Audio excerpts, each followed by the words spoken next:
Kita akan ikuti jalannya konferensi pers terkait transmisi lokal varian Omikron di Jakarta. Kita mengupdate terkait temuan kasus transmisi lokal Omikron di Indonesia. Kami sampaikan adanya satu kasus transmisi lokal Omikron di Indonesia, sehingga hingga hari Selasa 28 Desember terdapat 47 kasus konfirmasi positif Omikron di Indonesia, di mana 46 kasus adalah kasus import dan satu kasus transmisi lokal.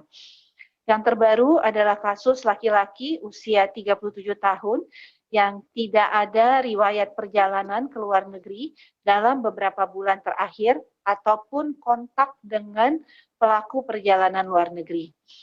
Pasien dan istri ini tinggal di Medan dan ke Jakarta 1 bulan sekali. Dan dari data yang ada, mereka tiba di Jakarta pada tanggal 6 Desember yang lalu. Kemudian tanggal 17 Desember sempat mengunjungi salah satu restoran di SCBD.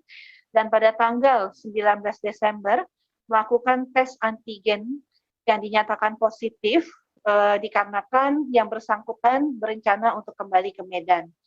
Lalu dilakukan PCR pada tanggal 20 Desember dan konfirmasi Omikron didapatkan dari laboratorium DSI pada tanggal 26 Desember. Sebagai tindak lanjut tentunya yang bersangkutan saat ini sedang dalam proses evakuasi untuk melakukan isolasi di Rumah Sakit Pusat Infeksi Sulianti Saroso. Dinas Kesehatan sudah berkoordinasi dengan Dinas Parekraf untuk melakukan tracing di tempat yang bersangkutan datangi di SCBD dan juga di sekitar tempat tinggal yang bersangkutan serta melakukan tracing terkait kegiatan yang dilakukan bersangkutan selama berada di Jakarta. Selanjutnya tentunya akan dilakukan swab PCR kepada beberapa pegawai. Selain itu juga akan dilakukan tracing kepada tenaga kesehatan dan kontak erat di mana yang bersangkutan melakukan pemeriksaan PCR yaitu di Rumah Sakit Grand Family dan Lab Cell Science yang melakukan tes PCR serta antigen kepada yang bersangkutan. Pemerintah tentunya selalu melakukan pemantauan terhadap peningkatan resiko penularan COVID-19 ini, baik di level provinsi dan level kabupaten.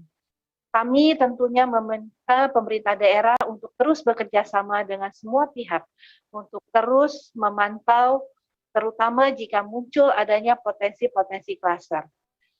Tentunya hal ini dapat mempercepat dilakukan investigasi dan penilaian apakah ada keterkaitan dengan varian baru Omikron atau tidak. Dengan ditemukannya kasus transmisi lokal ini, pemerintah kembali mengingatkan dan meminta masyarakat untuk mengurangi mobilitas, terutama dalam masa libur Natal dan Tahun Baru ini. Hindari kerumunan dan juga selalu memakai masker. Dan mari kita ajak saudara-saudara kita yang belum divaksin untuk segera divaksin. Dan yang harusnya mendapatkan vaksinasi dosis kedua untuk segera mendatangi Fasiankes untuk mendapatkan dosis keduanya. Mari hidup disiplin dan produktif dan tetap menjalankan protokol kesehatan dan segera divaksin. Bersama Indonesia Sehat, bersama Indonesia Bisa. Assalamualaikum warahmatullahi wabarakatuh. Waalaikumsalam warahmatullahi wabarakatuh. Dr. Nadia, terima kasih atas update informasi terkait dengan perkembangan COVID-19 di Indonesia, khususnya varian Omikron. Bapak Ibu peserta press conference pada pagi hari ini, kami memberikan kesempatan kepada teman-teman untuk menyampaikan pertanyaan ataupun konfirmasi kepada narasumber kita, Dr. Nadia, bisa melalui raise hand atau bisa langsung di kolom chat Zoom ini. Kami persilahkan. Pertama kami persilahkan kepada Saudara Ismira Lutfia dari Arab News. Yang kedua nanti akan diikuti oleh Saudara Khaira dari CNN Indonesia. Kepada Saudara Ismira, kami persilahkan. Ya, terima kasih Pak. Selamat pagi Bapak, Bu Nadia. Bu, tadi Ibu nyebut ada yang bersangkutan ada istrinya juga. Bagaimana dengan hasil tes istrinya, Bu? Dan jadi dari sejak mereka datang 6 Desember di Jakarta, itu mereka di Jakarta terus sampai ketahuan tes karena mereka mau balik ke Medan gitu ya, Bu ya? Iya, betul. Jadi tanggal 6 Desember mereka tiba di Jakarta tentunya dengan hasil pemeriksaan rapid antigen 1x24 jam yang negatif ya. Kemudian selama 6 Desember mereka berada di Jakarta sampai dengan tanggal 19, di mana tanggal 19 itu melakukan pemeriksaan antigen positif yang lalu terkonfirmasi dan dilanjutkan dengan pemeriksaan PCR pada tanggal 20 Desembernya. Tapi kalau istrinya negatif ya, Bu ya? Ya, istrinya negatif. Oh ya, makasih Bu. Sama-sama. Baik, Ismira, terima kasih. Kemudian yang kedua dari CNN Indonesia, kami persilahkan Aira. Ya, terima kasih. Selamat siang Pak Busrani dan Bu Nadia. Izin bertanya, dari kasus yang kemudian tadi sudah diumumkan begitu, ini boleh dijelaskan kondisi klinis dan gejala klinis dari pasien ini seperti apa, dan apa kemudian bedanya gejala Omikron dengan yang lain, apakah sudah bisa diidentifikasi begitu Bu Nadia? Kemudian juga dari tadi Bu Nadia menyebutkan per 28 Desember hari ini ada 47 kasus positif Omikron di Indonesia begitu. Nah, ini boleh dijelaskan sejauh ini berapa sih kontak erat yang kemudian sudah diperiksa, dan kemudian berapa yang menunjukkan hasil positif begitu Bu. Kemudian kalau misalnya positif nih, kemudian apakah dia harus dites SGTF dulu kemudian untuk menentukan dia probable untuk kemudian dilanjutkan dengan whole genome sequencing atau langsung menggunakan whole genome sequencing begitu. Kemudian yang kedua, Bu Nadia, izin juga untuk vaksinasi begitu, ini di tengah kasus Omikron bertambah, ini kan capaian vaksinasi Indonesia mulai turun harian ya Bu sejak November begitu. Nah, ini sementara kedatangan vaksin kata Pak Menkes semakin banyak, kemudian dari hibah juga semakin banyak. Nah, ini karena dikhawatirkan expire dan lain-lain, sejauh ini tantangan Kemenkes untuk melakukan vaksinasi sehingga tidak bisa 2 juta seperti yang Oktober September itu seperti apa saja Bu Nadia? Terima kasih banyak. Silakan Dr. Nadia. Ya, baik. Pertama, hasil daripada kondisi klinis daripada yang bersangkutan ini sebenarnya tidak bergejala ya. Jadi sama sekali kita tidak temukan gejala sampai dengan hari ini. Artinya sejak dia terdiagnosis positif dengan rapid antigen dan kemudian dengan pemeriksaan PCR positif tanggal 20 dan ini adalah tanggal 27, tidak ada gejala khusus ya, ataupun tidak ditemukan gejala. Artinya orang ini adalah tanpa gejala.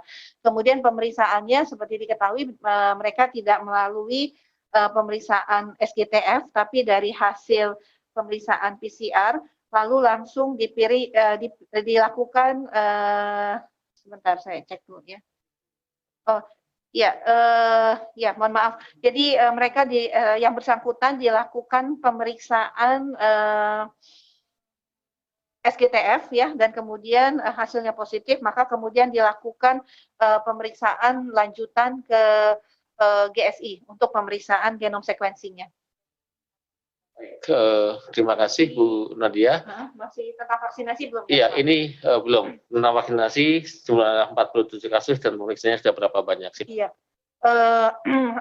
Jadi memang sebenarnya Haira terkait dengan vaksinasi memang sempat terjadi penurunan di akhir November, tapi kemudian kita melihat terjadi peningkatan kembali walaupun tidak terlalu tinggi ya. Artinya kalau kemarin tren vaksinasi kita per hari itu sekitar 1,1, 1,2 ya. Saat ini memang sudah agak naik sedikit 1,4 sampai 1,5. Tentunya ini yang selalu kita ingatkan kepada masyarakat untuk segera mengakses vaksinasi, tidak pilih-pilih vaksin, khususnya menunggu vaksin Sinovac, karena vaksin Sinovac ini akan kita fokuskan untuk diberikan kepada anak-anak usia 6 sampai 11 tahun. Karena kita tahu anak-anak usia 6 sampai 11 tahun ini tidak punya pilihan lain selain mendapatkan vaksinasi Sinovac ini. Dan ini penting kalau kemudian kita ketahui saat ini kalau kita sudah menemukan transmisi lokal Omikron, maka kita harus percepat vaksinasi ini untuk semua sasaran, karena ini yang akan bisa menahan tentunya penyebarluasan daripada varian Omikron ini.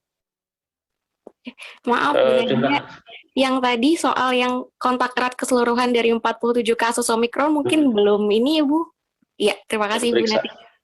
Ya, Kalau untuk 47 kasus, kalau yang kasus pertama ini kita belum selesai untuk kontak tracing-nya ya, karena hari ini baru diketahui positif, sedang lagi proses untuk evakuasi dan proses untuk kontak tracing dengan kontak erat dari yang bersangkutan sedang dilaksanakan.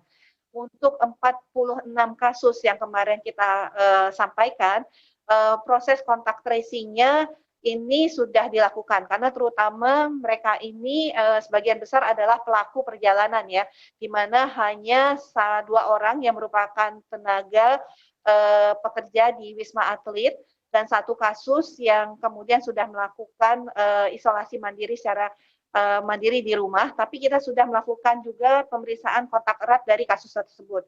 Sementara yang lain karena mereka adalah pelaku perjalanan dan sebagian besar masih berada di Wisma Atlet ataupun di hotel isolasi karena mereka positif dan juga 1 penumpang yang ada dalam 1 perjalanan tersebut juga masih melakukan karantina sehingga kontak eratnya sudah kita lakukan dan kita menunggu nanti hasil exit test-nya apakah dari 1 perjalanan 1 pesawat dari 46 kasus tadi ada yang positif dan kemudian nanti akan kita lakukan pemeriksaan untuk genome sequencing-nya.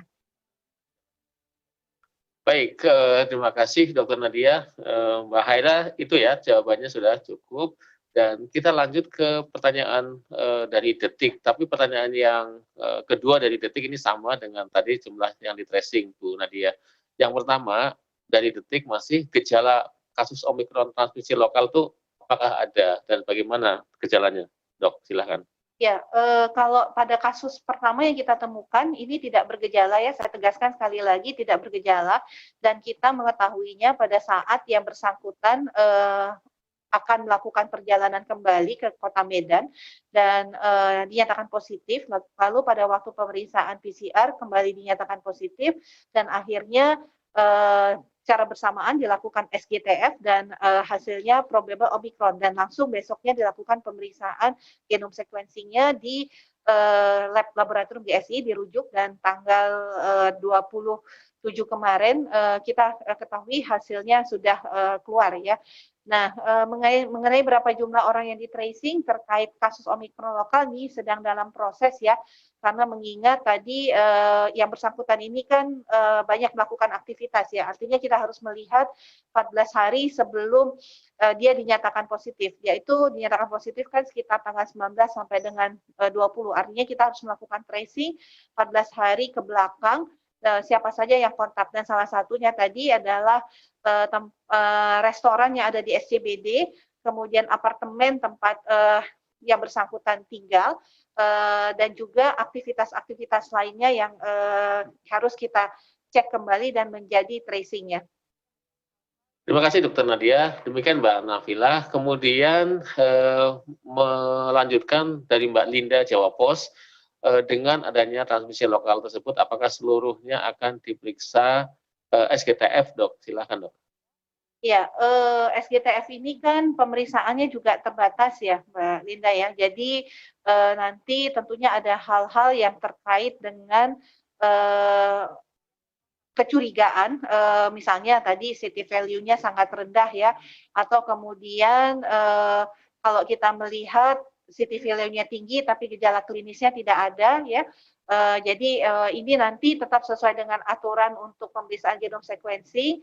Pada kasus-kasus yang dicurigai itu bisa dilakukan pemeriksaan SGTF kalau kemudian memang fasilitasnya ada, atau bisa langsung pemeriksaan PCR dan kemudian dilakukan pemeriksaan genome sequencing sebagai lanjutannya. Selain itu tentunya kalau untuk kasus-kasus pelaku perjalanan itu yang semuanya sampai saat ini kalau positif kemudian langsung kita lakukan pemeriksaan genome sequencing atau SGTF. Tapi untuk transmisi lokal masih berbasiskan kasus-kasus yang dicurigai dan juga tadi berdasarkan sampling 5-10% dari spesimen yang ada di puskesmas maupun di rumah sakit.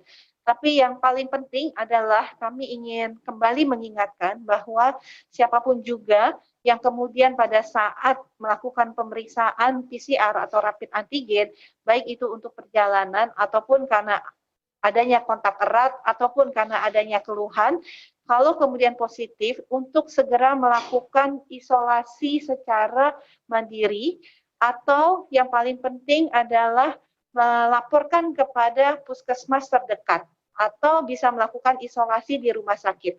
Karena ini menjadi penting selanjutnya untuk kita bisa segera membatasi penularan Omikron ini lebih lanjut.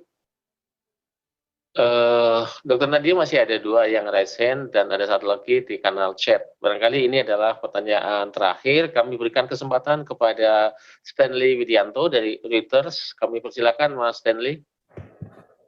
Siang Bunat mau nanya Bunat soal mengingat Omikron udah ditemukannya kasus dari transmisi lokal ini, apa sih langkah skenario terburuknya dari pemerintah buat mengingat seberapa menularnya Omikron, seberapa infectiousnya Omikron sih? Apakah ada langkah-langkah yang dipersiapkan untuk mengantisipasinya atau gimana gitu? Untuk sekarang mungkin terlalu dini, tapi ada nggak? Itu aja sih. Terima kasih. Ya, baik.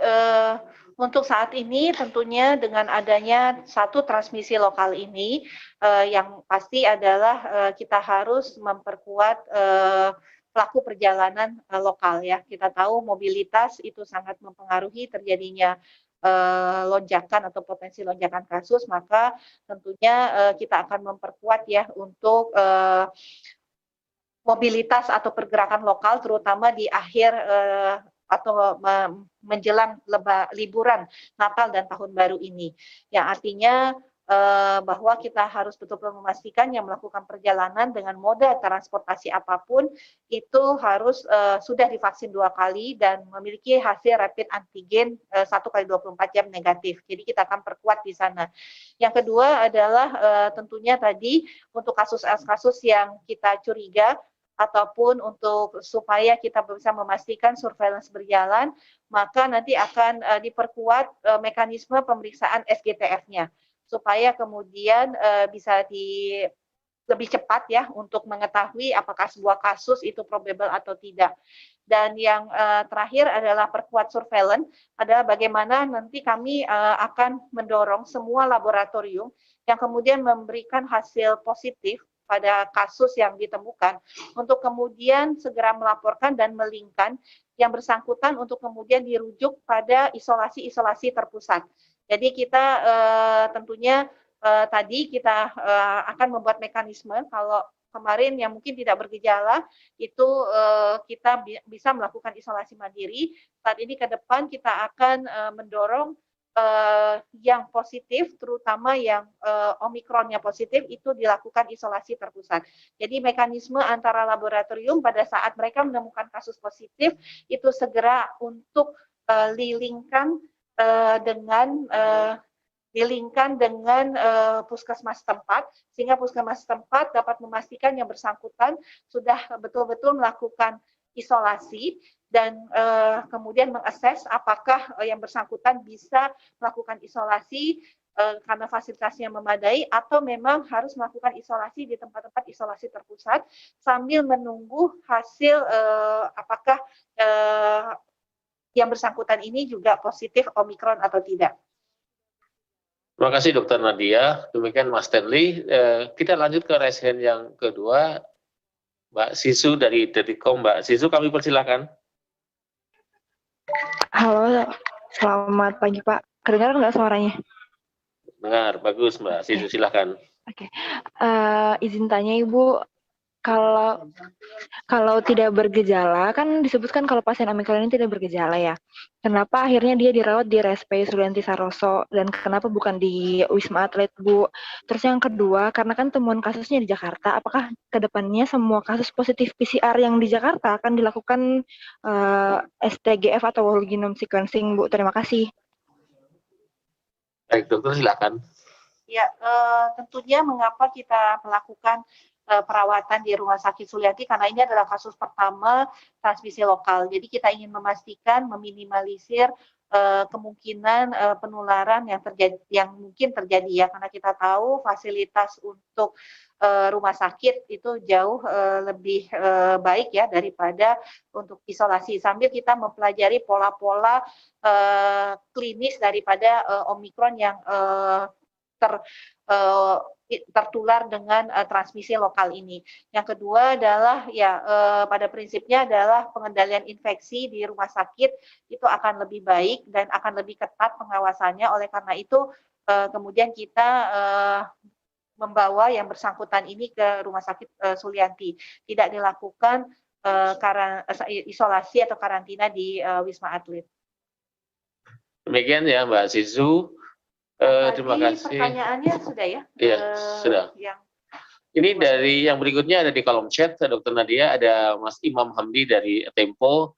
Pertanyaannya, mengapa bisa terdapat hasil yang berbeda, hasil tes PCR dari WNI yang baru pulang dari Inggris? Apakah bisa setiap WNI yang baru pulang melakukan tes pembanding? Ini pertanyaan pertama. Yang kedua, bagaimana mekanismenya ketika terdapat hasil yang berbeda atas tes tersebut? Silahkan Dr. Nadia.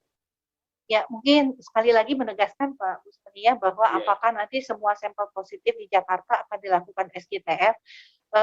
Tadi sampai saat ini kebijakannya adalah yang punya kriteria-kriteria atau memenuhi kriteria, artinya mereka yang tadi misalnya CT value-nya terlalu rendah atau terlalu tinggi, tidak cocok dengan gejala klinisnya. Kemudian juga secara sampling dari puskesmas dan rumah sakit sebanyak 5-10% untuk kemudian dilakukan pengiriman pemeriksaan whole genome sequencing. Tapi di mana fasilitas SGTF itu tersedia, pemeriksaan SGTF dapat dilakukan secara langsung dari spesimen pasien yang positif untuk kita lebih memudahkan dan lebih secara dini mendeteksi kasus Omikron tadi dan melakukan isolasi untuk membatasi supaya klasternya ini tidak menjadi meluas. Mungkin pertanyaan tadi, mohon maaf, tentang Inggris tadi ya. Wah, ini pertama saya jawab dulu deh, apakah setiap WNI yang baru pulang bisa melakukan tes pembanding? Jadi di dalam aturan surat edaran Satgas bahwa kalau kita melakukan karantina, kemudian kita pada tes pertama ataupun pada tes kedua saat masuk dan saat keluar, exit dan entry test, di mana kita meminta untuk ada tes pembanding yang dibayar oleh kita sendiri tentunya.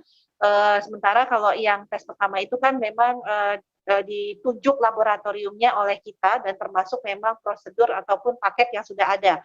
Tapi kita boleh memiliki hak untuk mengajukan tes pembanding dan ini ada di aturannya. Nah, kenapa hasilnya berbeda? Sangat banyak faktor yang mempengaruhi pemeriksaan itu bisa berbeda. Makanya kemudian Pak Menteri Kesehatan mengatakan bahwa aturan tes pembanding ini akan dirubah. Jadi bukan hanya dua, yang pertama adalah dari laboratorium yang ditunjuk, yang kedua adalah laboratorium dari si dari yang melakukan karantina, tapi nanti akan ada satu lagi pemeriksaan ketiga. Kalau kemudian hasilnya bisa berbeda seperti ini. Karena faktor-faktor yang mempengaruhi hasil bisa berbeda atau dari hasil yang positif bisa jadi negatif, itu sangat pertama tergantung dari cara pengambilan swab. Karena kalau pengambilan swabnya tidak pas, itu hasilnya bisa negatif, karena kemudian tidak bisa mendeteksi. Kemudian kualitas spesimen, itu juga sangat mempengaruhi saat dibawa ke laboratorium. Jadi hal-hal dan juga nanti karena ini pemeriksaan PCR, ada yang otomatis, ada yang semi otomatis, ini juga teknisnya juga akan mempengaruhi. Makanya kemudian Pak Menteri mengatakan akan ada satu penambahan kembali dari tes pembanding kalau kemudian terjadi dispute atau perbedaan hasil yang pertama dan yang kedua. Dr. Nadia, terima kasih. Mas Imam, itu jawabannya lengkap dari Dr. Nadia. Ini ada satu lagi Dr. Nadia dari Sirena Berita 1 TV yang sudah raise hand. Kami persilahkan Mbak Sirena. Iya, selamat siang Bu Nadia. Saya Sirena dari Berita 1 TV mau tanya Bu, ini kan terkait dengan kasus Omikron ini kita tahu penyebarannya makin cepat begitu ya, apalagi dibandingkan dengan Delta kemarin juga. Nah, apakah dari pemerintah sekarang melalui Kementerian Kesehatan sudah ada wacana akan memberikan vaksinasi booster yang dosis ketiga ini atau belum? Apalagi kan mengingat untuk yang baru vaksin awal-awal tahun ini kan sebenarnya sudah jangka waktunya sudah 6 bulan begitu ya, Bu. Terima kasih. Silakan Dokter Nadia. Ya, kalau kita melihat rekomendasi banyak negara juga yang memberikan vaksinasi tambahan dosis ketiga itu diutamakan pada kelompok yang rentan. Dalam hal ini kita tahu lansia itu adalah termasuk kelompok prioritas pertama. Makanya menjadi penting adalah kita segera mempercepat vaksinasi pada lansia yang saat ini baru 13,7 juta yang mendapatkan dosis pertama. Dan dosis kedua jauh lebih rendah. Rencana untuk vaksinasi booster ini sudah ada di dalam skenario yang akan dilakukan pemerintah. Mengingat kemarin rencananya itu kita akan menyelesaikan setelah 208 juta mendapatkan dosis lengkap. Tapi dengan adanya Omikron ini, maka pelaksanaan vaksinasi booster ini akan dilakukan percepatan tentunya, apalagi melihat bahwa hari ini kita sudah mendapatkan transmisi lokal dan mungkin nanti kita akan melihat. Ya, tadi baru saja kita saksikan pernyataan dari juru bicara Kementerian Kesehatan Siti Nadia Tarmizi terkait dengan adanya transmisi lokal untuk kasus varian Omikron. Saat ini berdasarkan data hingga Selasa 28 Desember 2021 ada 47 kasus konfirmasi Omikron. 1 kasus adalah transmisi lokal. Laki-laki usia 37 tahun, tidak ada riwayat perjalanan ke luar negeri, warga asal Medan, dan berdasarkan kronologis yang tadi saya rangkum, 6 Desember tiba di Jakarta dan pada tanggal 17 Desember berkunjung ke sebuah restoran di kawasan SCBD. Kemudian tanggal 19 Desember melakukan tes antigen untuk perjalanan pulang ke kota asal. Kemudian tanggal 20 Desember melakukan tes PCR karena hasil antigennya positif. Lalu pada tanggal 26 Desember melakukan tes lagi untuk mendapatkan kepastian apakah terjadi positif Omikron. Dan pemerintah sejauh ini akan meningkatkan proses surveillance dan juga tracing terhadap pasien ini untuk 14 hari ke depan, baik itu yang ditemui kegiatan di Jakarta maupun di kota asal.